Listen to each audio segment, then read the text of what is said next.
רבי נתן כותב לבן שלו, אני מאמין וגם יודע שהאדמו"ר ז"ל, דהיינו רבי נחמן, יודע ומכיר כל נשמה ונשמות ישראל, מיום ברו השם אלוקים אדם על הארץ ועד הסוף האחרון, ויודע את התיקונים של כל אחד, והידיעה הזאת זה דבר קטן אצלו.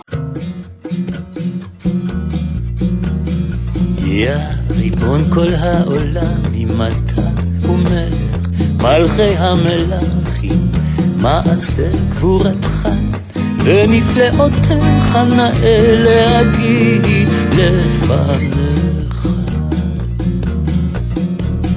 יא ריבון עולם ועלמיה, אנתומל כמלך מלכיה. יא ריבון עולם ועלמיה, אנתומל כמלך מלכיה.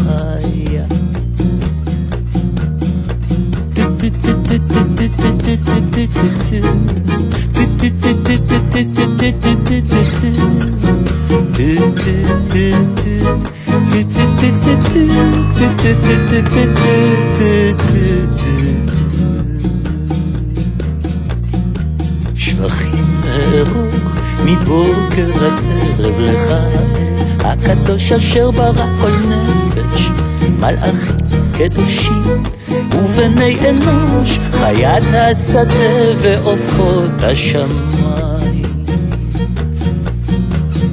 יא ריבון עולם ועלמיה, אנתומל כמלך מלכיה. יא ריבון עולם ועלמיה, אנתומל כמלך מלכיה.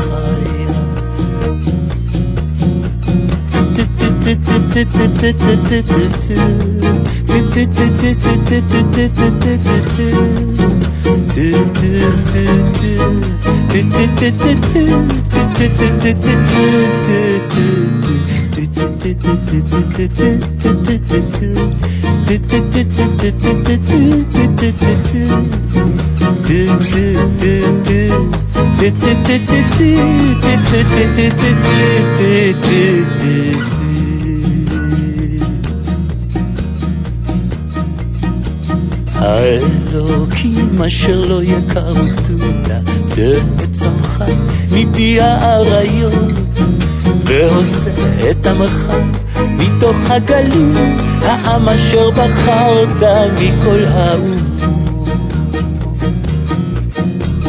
יא ריבון עולם ועלמיה, אנתומל כמלך מלכיה.